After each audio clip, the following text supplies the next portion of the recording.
好的，欢迎两位先跟大家打个招呼吧。Hello， 大家好，我是 BLG 的艾勋。Hello， 大家好，我是 BLG 的下路 Viper。那同时我们也感谢 Net， 然后继续和我们稍微聊一下，因为我们先从 Net 开始吧。今年你也是成为一个队长的这样的一个担当嘛，你有感觉到今年的这个队长角色和平时有什么不太一样的地方吗？感觉队长责任比较重吧，什么拍摄什么都是我更多，然后放假也更晚。那你觉得这意味着自己要多承担一些责任吗？更累一点。但是自己能够消化吗？消化不了，只能消化了。队长已经当了。那你都说就是其实会很累，会要承担更多的一些东西，那你当这个队长会后悔吗？不是我决定的，被票了，我只能说被投票了啊？是吗？他们投票的。你们投票是选的他吗？你们选的为什么？觉得中路需要当队长吗？确实有道理。有道理。那作为队长，你有给自己定下一些核心的目标什么之类的吗？核心目标倒没有吧，就肯定是队长的话做的事情多点吧，就发挥要稳定一点。那在赛场上呢？你觉得？赛场上吧，赛场上感觉和队伍队长没什么关系吧，就每个人都是肯定要打得更好吧。那你作为队长的话，因为他们两个也是比较，一个是今年新加入的，一个是重新回到身边的，你对他俩分别有什么样的一些评价呢？勋的话也感觉和之前差不多吧，24年有点像，就虽然走了1年，但还是感觉一个位吧。然后道贤的话，因为也是和他交手过很多次吧，19年和他打训练赛就感觉他很厉害嘛，然后现在也是。你们19年的时候训练赛就打过，你当时对他有印象吗？肯定有吧，因为我当时跟LPL 队友打了很多打的训练赛嘛，就觉得他们都很猛。很猛。那你实际和他当队友以后，你对他有什么样的评价吗？他就一直都是就很猛的一个中单选手嘛。那其实我们聊到两位的一个加入，就不得不聊到这个转会期。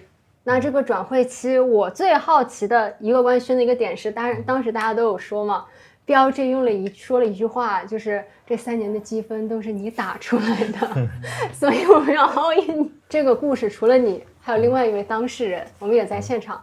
我们 Net 也辛苦了，陪我们这么久，然后我们把当事人换下来吧，来吧，我们直接交换一下，来吧，我们当事人。你的发型还可以啊。大家好，我是 BLG 的赛训负责人袁喜。最近的私信应该是夸奖比较多吧？还好。还好。哎，那我们就先从我们刚才的话题开始聊起。当时是一个什么样的情境？然后已经其实下定决心想要把他接回来了，是吗？当时其实说那个话的时候，感觉大家已经聊得差不多了吧？那个时候就是对。私底下关系也比较好嘛，会经常一起出去吃饭啊，所以其实当时说那个话的具体场景不太记得了，但是确实是基本上感觉大差不差的那种，对。然后说了这个话，那句话对你有什么样的影响吗？就是你听到了以后什么样的感觉？有点像土味情话吧，听得有点麻。有点麻。但是当时会让自己想要加入 BLG 的一个重要的原因会是什么？因为其实你应该也看了那年的世界赛吧？看完以后，为什么还会想要在那个时间点再回到 BLG？ 就我自己内心想法是想回到 BLG 跟兄弟们再冲一次的。然后我也觉得，我们这几个人如果一起好好打的话，我觉得是能出成绩的，所以就想回来。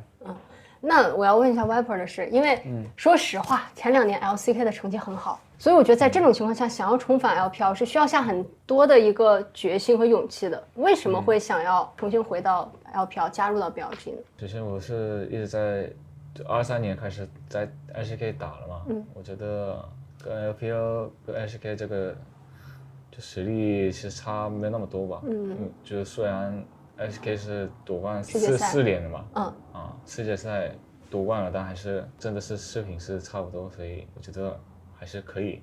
然后我想自己需要有一些的那种改变和变化嘛，所以选择去来 LPL。那其实你在加入 LPL 之前，加入 BLG 之前，应该也在赛场上和 BLG 有打过嘛？对，对他们是一个什么样的看法呢？感觉他们的换线没那么厉害，操作和那个团战都说这个集中力还是蛮好，线感觉可以做好一点。就这样想。如果要是加入的话，可以一起做好一点。认证吗？他的评价？确实跟当时我们自己内部的这个评价基本上大差不差。但其实对于战队来讲，我觉得最残酷的是，比如说像你16强淘汰那一瞬间开始，其实你需要时间去缓冲，但是同时你就已经开始需要想自己转会期，比如说会是一个什么样的阵容了。说实话，16强之后，你第一个想法是什么？说实话的话，其实当时就16强了之后，我自己也在想，就会不会就解散了、结束了。对，第一反应吧，就是或者说前面几天吧，因为脑子里确实当时要想的事情很多。因为我是22年加入BLG的嘛，其实23年、24年、25年我们都去了世界赛，成绩其实23、24年也都还不错吧。但始终没有拿到一个国际赛冠军，所以当时会觉得有点遗憾，然后也有点不甘心吧，还是想再跟兄弟们再冲一年吧。就像你说的，BLG 在很多次的国际赛都有很好的一个发挥，包括其实从23年 MSI 开始，会给人一种就横空出世的那种感觉。说实话，在此之前应该有没有想过就是俱乐部夺冠的就是那种画面之类的？24年有。24年打完韩华的时候是真想过。对。那其实对于你们来讲，就是勋的加入，然后 Viper 和丹尼的加入，你觉得会给队伍带来哪些不太一样的东西吗？我觉得他的加入，首先第一个，对于我们整个队伍的这个前期的一个节奏，都是一个有不小的一个提升嘛。然后最关键的是他的这个心态，因为其实25年的 BLG 始终在国际赛的时候，可能心态上都会有所欠缺吧。就感觉勋是有点那种人来疯的那种选手，就是可能舞台越大他越兴奋，打得越好的那种。对。那你认可吗？就是因为大家都说你是越到大赛就发挥的越好。我觉得主要还是因为在国外我生活的时候是比较规律的吧。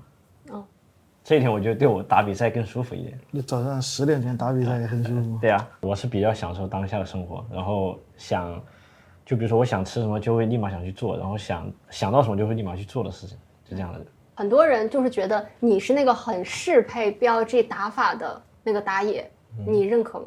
因为这几兄弟嘛，他们打法其实都是比较偏向于进攻嘛，然后加上我自己也是喜欢进攻，所以我觉得是会比较适合。然后我自己的话，我觉得其实比赛里面的话，其实我只是一直在保持那种该进攻，然后该进攻就进攻，然后该防就防守就好了。我印象特别深的是你们先锋赛打 G2 第一局输了之后，然后你当时是在语音里一直在说没事，我们下一把我就选一个什么什么样的英雄就好了，就是感觉你是那种会在关键的时候也会去帮助队伍去稳定那个心态的人，是吗？主要是我当时是真这样认为的。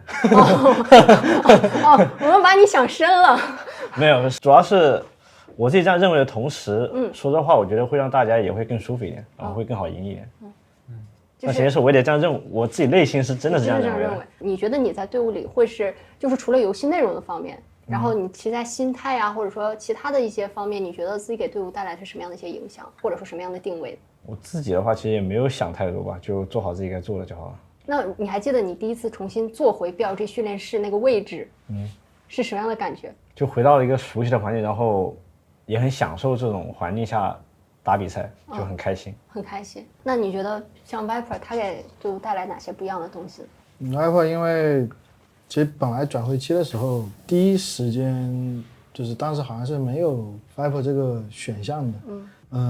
直到好像某一天，就是快临近转会期的某一天，我们收到消息说，就是可能 Viper 有这个就是回 LPL 的这个意愿，或者说想法的这个时候，我们就那一刻就是我们脑子里就是那个计划就成型了嘛。然后有了这个想法和计划之后，我们也是每个人都看了很多，就是 Viper 过去不管在 LPL 还是在 LCK 的这个比赛，就也不是说就现在因为他在 BLG 所以我们去吹他怎么样，但是 Viper 确实一直都是一个，就是说完美可能有点吹吧，但是确实在我们心中是这个，就目前来看是最完美的一个 AD 吧，就是能够有那种跟我们队伍的其他人能够产生化学反应的那种好战的那种基因，但是呢，同时也有就是能够自己一个人发育，然后在那里兜底的那种画面。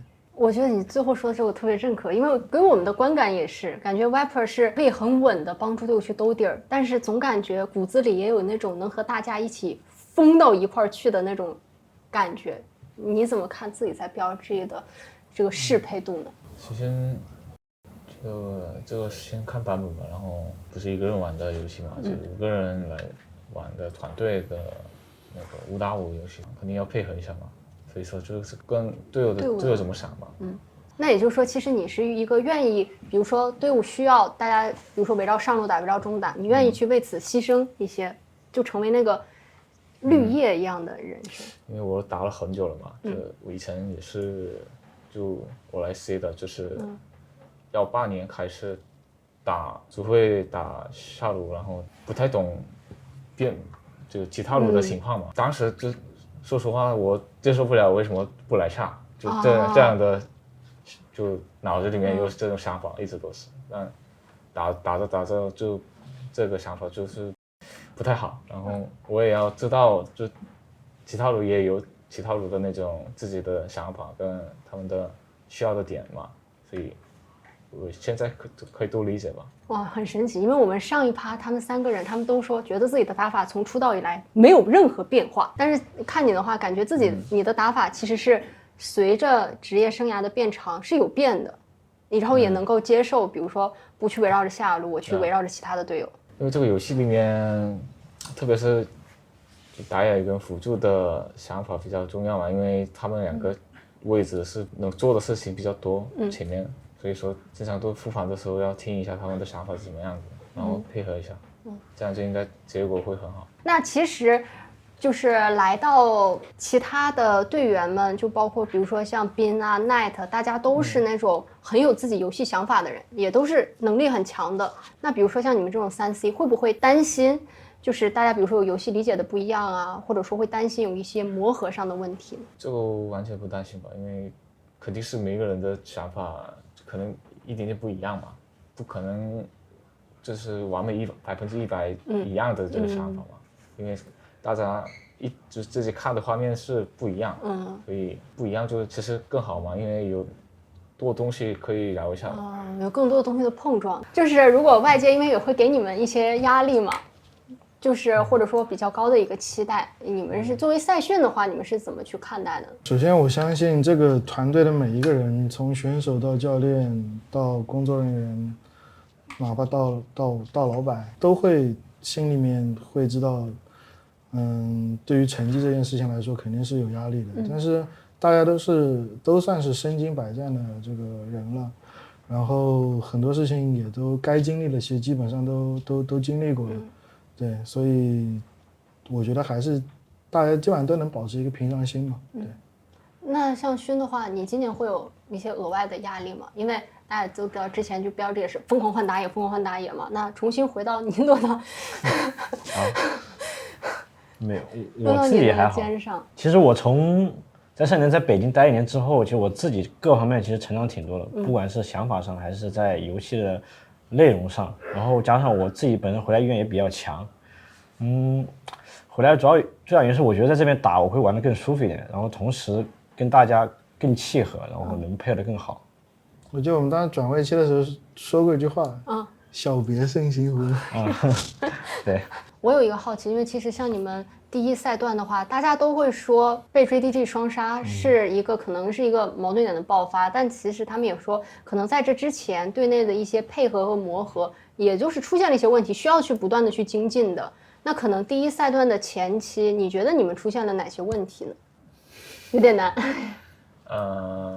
就是感觉首先我觉得没有什么问题，但肯定是输比赛的原因是有很多的原因嘛，什么时候就是 BP， 什么时候你们的失误比较多，什么时候就不太懂对面是怎么玩的，这样吧。当然还是常规赛的那种过程是我感觉输没那么重要吧，所以说我觉得输了也没有什么问题，赢了也是没那么开心吧。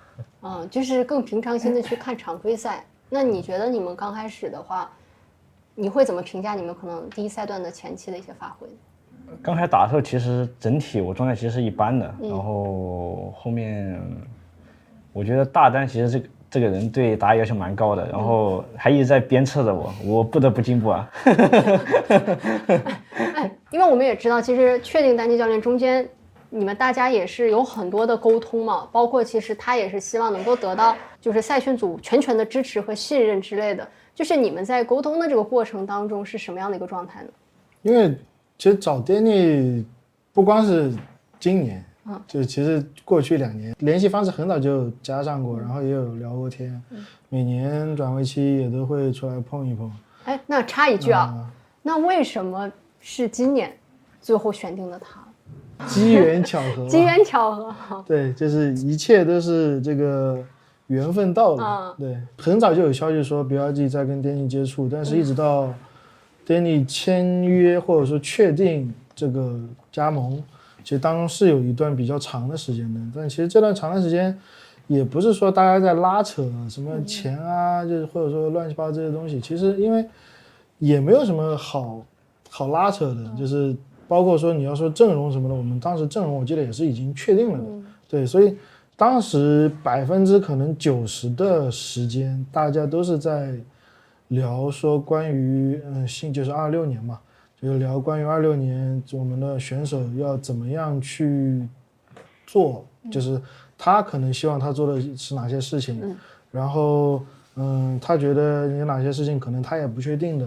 然后可能希望我们能够给点意见啊，怎么样，就是可能有很多时候都在聊这种事情，因为Danny教练确实是一个很健谈的人，很能聊的人，对，就他当时刚来的时候，第一件事情，他让我也给他交一个小作业，就是什么内容呢？就是除了道贤之外，我们其他4个选手，是有什么样的优点、缺点，是游戏上、性格上、游戏外、游戏内都有是什么样子的优缺点，就让我写个小作文给他。哦，写小作文，对，就大概的篇幅是这样，差不多比较详尽的小作文。反正我写了1晚上。哇！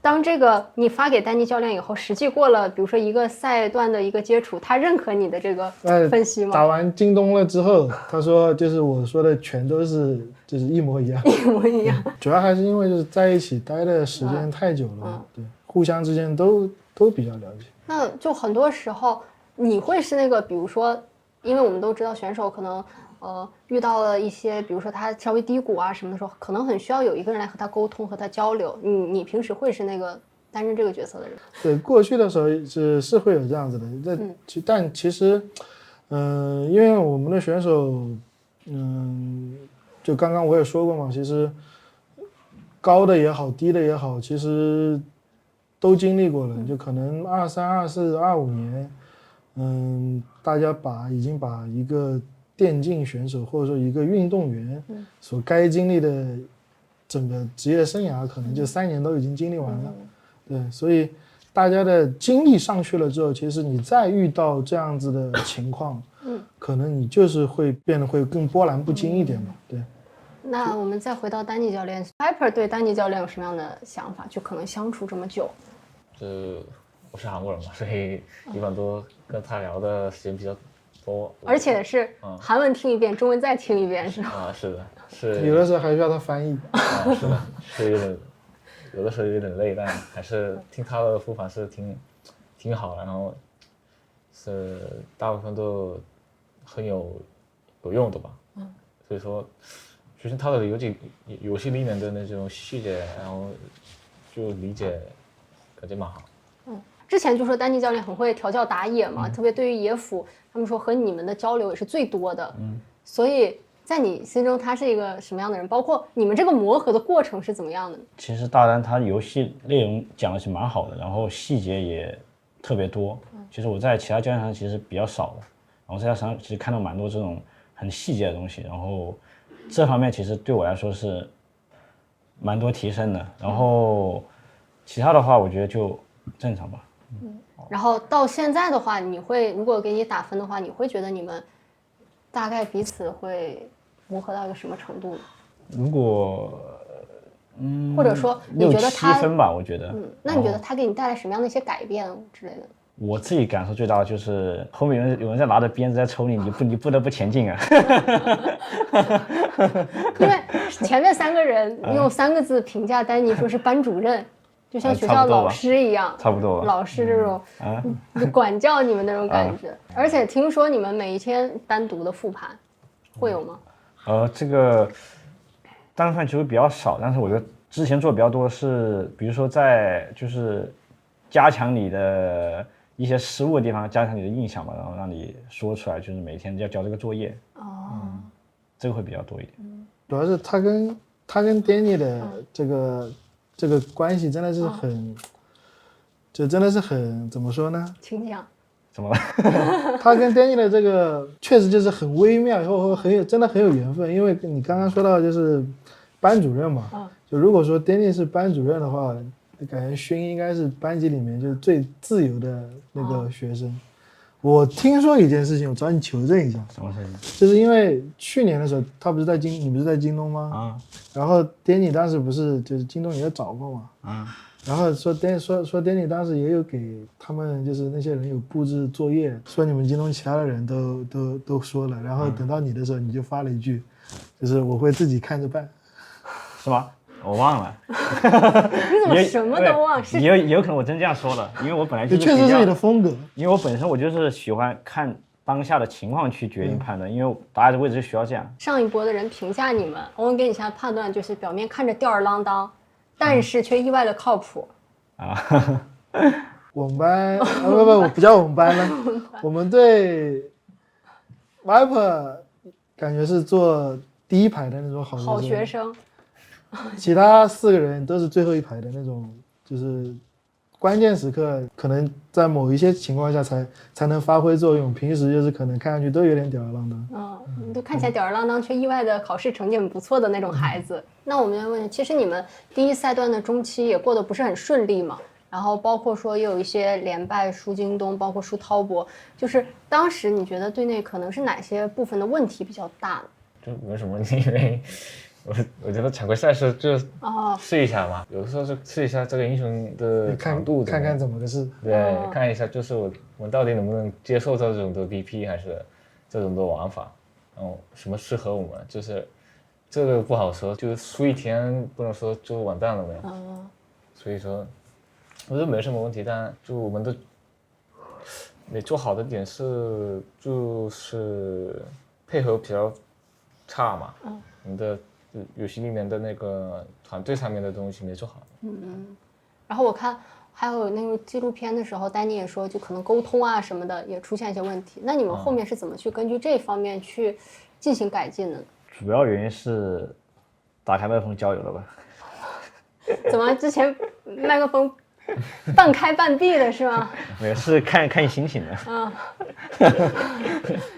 所以，就是后面的时候，属于是大家的沟通欲望，就是必须得把它提上来，是吗？差不多吧。其实后面其实大家是整体沟通欲望，就是就交流吧。整体的每一波的，自己的对位情况和一些小细节上交流会特别多，然后也特别频繁，所以慢慢的配合就越来越好。那在赛训的角度上看呢？我们本来其实常规赛就是有复活奖，就现在前4就有复活奖，所以别掉出前4就行，就不要。就可能目标就是不去打骑士之路吧。季后赛的目标能够拿到前2，因为就今年好像是前面2个赛段的前2和最后一个赛段的前4是到国际赛嘛。对。但其实，我们最早跟 Danny 在聊的时候，大家是有一个共识的，就是如果说需要磨合的时间真的很长，我们也完全能够接受第一赛段，就是全部都拿来磨合。对，不管任何的结果，对。你们倒是蛮放松的，大家看着比赛紧张的不行，你们的心态倒是蛮好的。如果没有这种心态的话，其实说实话也很难在国际赛上面有一个比较好的心态去面对每个对手。那确实，那因为像季后赛的时候，感觉你们就是在持续的发力，因为季后赛就是一路赢上去的嘛。季后赛的时候会觉得，哎，我们好像来到 BO5，大家配合越来越好了，会有这种明显的感觉吗？ BO5 是完全不一样嘛，跟那个 BO3或者 BO1，所以说 BO5 只要我们的心态一直能保住稳定的话，就可以赢。那个时候的季后赛，你们是一种什么样的心态？其实打的话，整体我是没有太多感受的。我觉得大家其实主要是在整体交流上做得更好了，所以我觉得自然就会去赢比赛。因为很多事情其实是你在比较轻松的时候，你其实反而能做得更好一点。对，上一轮呢，3个选手他们也是说，感觉 BLG 好像就是 BO5打的比 BO3、BO1 要更好。你们觉得核心的原因是什么？之前的评价就是说，不是说我们是个吊儿郎当吗？到BO5说大家可能皮紧一点了。4个人都是，就是可能平时的时候会有点吊儿郎当，但是只有在这种关键的时候会越打越好。然后你作为一个大家眼里可能是那种好学生，你对他们的这种是什么样的想法？还是说其实你也会融入他们的脚步？我也是，你也是，我以前是很冷静，然后每一把比赛都是很想赢嘛，但我知道就不可能一直都赢嘛，就不可能玩180最后180赢，这样有的时候你会失误，你也是人。我其实有一次听 Viper 有一次直播吧，应该是在韩华的时候，就是说，哎，这个游戏打野3级来下就赢了。对，那个时候是真的这样想，因为我感觉因为效率太重要了嘛，就辅助线动就感觉很优势啊，所以我让打野过来抓一下，然后让辅助能游走就行。但现在肯定是这看版本嘛。我其实想问道贤一个问题，一直没机会问，就是因为当时你来之前，就是你有通过经纪公司来，就是你是比较想跟欧文一起打的。对，对，因为我排位很多遇到过，就是他的操作啊，感觉很好，然后他的那个玩法也是我也像这样玩的嘛，然后我跟他没玩过，所以想试一下。但我总感觉啊，就是1年过去以后，可能5个人都坐在教室后排了，看起来有点这种感觉。但是就重新回到 LPL 第一个赛段，拿到最后的优胜者冠军，对你来讲会有一些比较大的一些意义吗？就去年12月开始玩很多把排位，然后很努力了嘛，所以这个是我们大家的那个努力的那个结果。那来到先锋赛之前，你们当时的自己的心里的一个目标？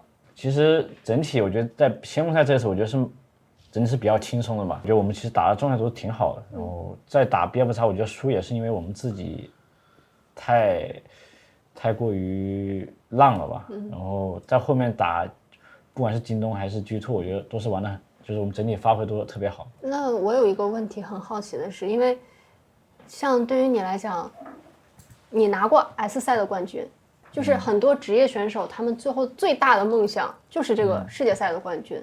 那你觉得拿了世界赛冠军之后，还能够这么多年，就是想要去在国际赛场上去努力的去证明自己，然后去打比赛，这个的动力会是什么呢？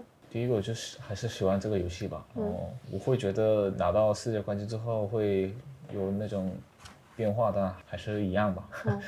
拿了还没有什么区别了。还是要就每一个瞬间都要证明自己的。那其实就是先锋赛整个的过程当中就是赛程是很紧的嘛，每一天都有比赛，每一天都有比赛。对，会对你们有一些压力吗？还是说怎么样去处理应对？其实我个人觉得是没有什么压力，但太困了吧。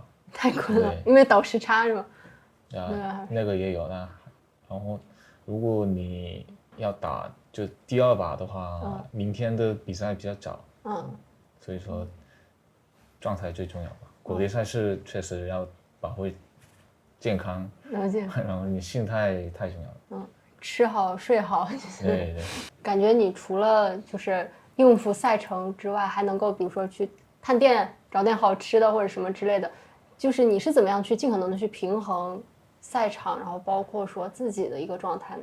我自己的话就每天做同样的事情嘛，就比如说早餐，然后只吃点燕麦什么的，然后就每天都是这样。然后去探店的话，其实是在赢比赛之后会去做的事情，就是想在赢了比赛之后，然后让自己更轻松、更愉悦一点，然后去找点好吃的东西，这样。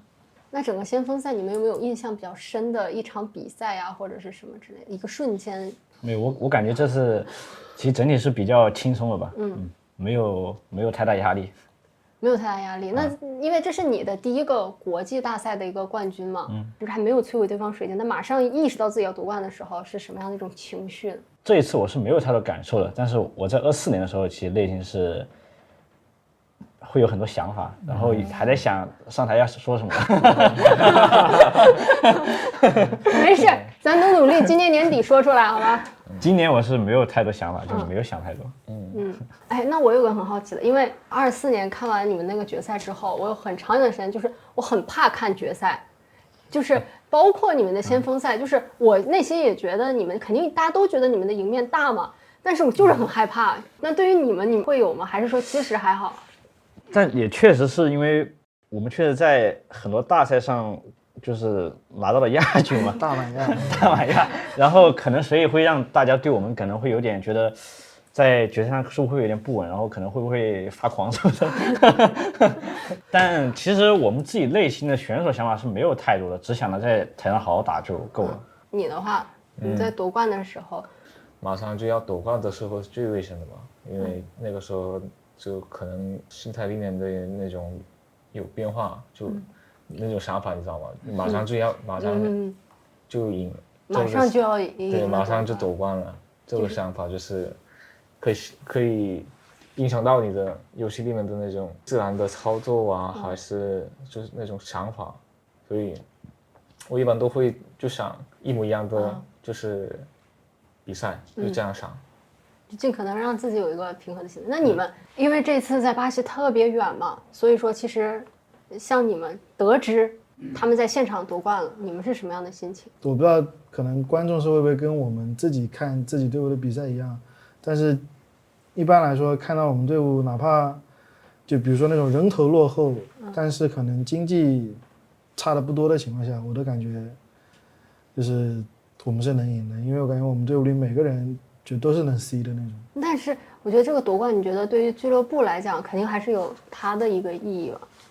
奪冠其实对也算是我们对前3年的一个算是一个总结吧，就是就像刚刚勋说的那样子，因为前面什么样的决赛都进了，最后结果都是亚军，其实肯定对选手、对俱乐部、对我们都心态或者说心理上都会有一些想法。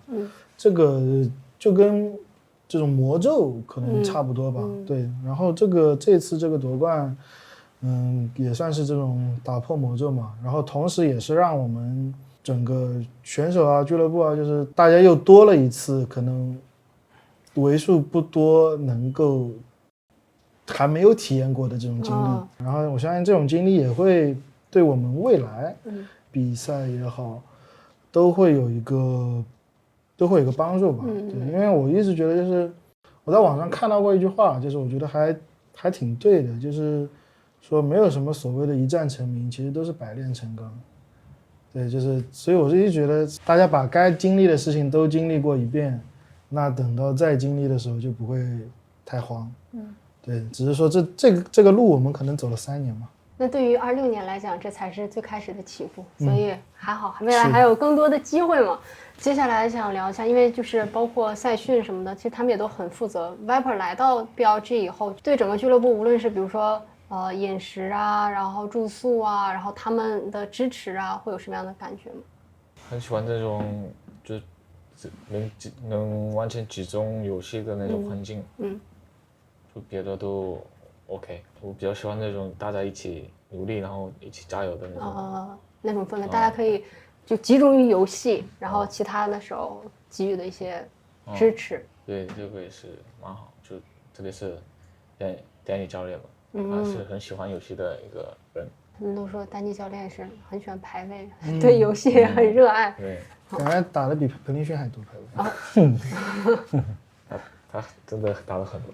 那其实你们刚开始的时候5个人一起磨合，应该有会遇到一些问题吧？你觉得问题主要出现在哪些部分？我们的问题其实更多出现在交流上，就是交流可能有时候会不太顺畅，然后有可能会只说一次，然后就没有声的这种会比较多一点，其他的都还好。所以也有的时候我看你在语音里这种复读机式的是吗？就是重要信息多重复。主要大单比较喜欢说，就是你一定要队友回应你才那个啊。哦，所以他会抠一些你们交流上的一些细节。什么都有吧。什么都有，什么都有什么都会说一点。他是比较在意说话的。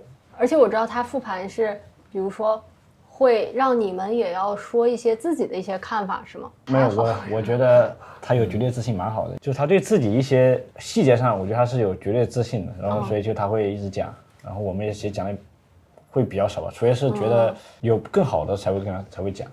那我觉得其实这样蛮好的，有一个人他作为主心骨，然后来定整个的一个基调。我想先问一个 Viper， 第一次和他们训练的话，你对他们有什么样的一些感受呢？第一次跟他们就训练的时候，感觉到了他们的进攻性跟节奏特别快嘛，这个是可能是 LPL 跟 SK 的差距大。第一天玩的时候是这个速度有点太快了，有点太快了，所以找一个办法去跟一下他们，就这种想法嘛。当然现在是蛮 OK。当时德杯打完什么想法？德杯嘛，当时因为说实话，所有的人都在期待着这个银河瞻年的标记将在德玛西亚杯、德杯一展风采，然后现在都没有进，输了这可惜吧。但还有这第一赛跟第一赛嘛，所以就训练赛的时候努力一下吧，就这样想吧，就没有什么好说的。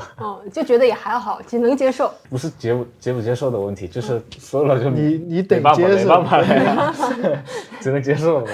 你得接受。对，大家都是一条船上的人，因为他们4个人非常熟嘛，所以在你就和他们相处一段时间以后，如果让你分别评价一下这几个队友，你会怎么去形容他们？一是看起来很凶，但很可爱吧。然后我感觉他喜欢这个游戏吧。寻是就一般都聊得比较多，然后他的这个 smile 很好看吧。笑得很好看。对。你怎么不笑？然后 Light 也是差不多，看起来他很凶。但也是可爱的。有的时候可爱的，有的时候看他玩游戏那种画面，感觉左手鼠标在左边，这个还可以。欧文是真的跟之前一样吧，特别是游戏里面的想法跟我差不多。这个是很好的。他评价了你，你怎么评价他呢？到前期没来之前就听过说他会比较认真一点，就各方面。然后来这边我也感觉其实是比较认真，然后又努力又打得好，然后主要还长得帅。互相夸起来了。那我也注意到，就是你的家里人、妈妈啊什么也好几次都来 LPL 看比赛嘛，就是支持你。就是当家里人对于你来 BLG 打比赛是什么样的态度？就给你怎么样的一些支持呢？首先很感谢吧，因为也没那么无缘，但还是来，可能有点麻烦，因为要飞过来嘛。MSI 会方便很多。对，因为在家门口，近的话近，就很舒服吧。可能过了就几年就不会有那种机会嘛，所以尽量都想给他们看，就比赛的那种环境。因为我打了很久，不知道什么时候就结束吧，因为时间还不多。哎呀，还是会打更久的。那我特别好奇，就是像你们的话，你会比较在意外界对你们的看法吗？前几年会比较在意吧，最近的话就没什么感觉。那会看吗？我以前看的比较多，现在看的少。我要爆料，怎么了？真的不是故意的，就真的不是故意的，就是没事我们在那时候等采访的时候，不小心偷偷看到了你的手机正在看大家给你的评论。没有，但确实我赢的会看，输的其实看的比较少，肯定都爱听好听的话呀。那最后就是2个人对队友说一句，加油！最想听的，对呀，一句话的，加油！加油！就加油啊 OK，那你们3、2、1一起说一遍吗 ！OK， 3、2、1，加油！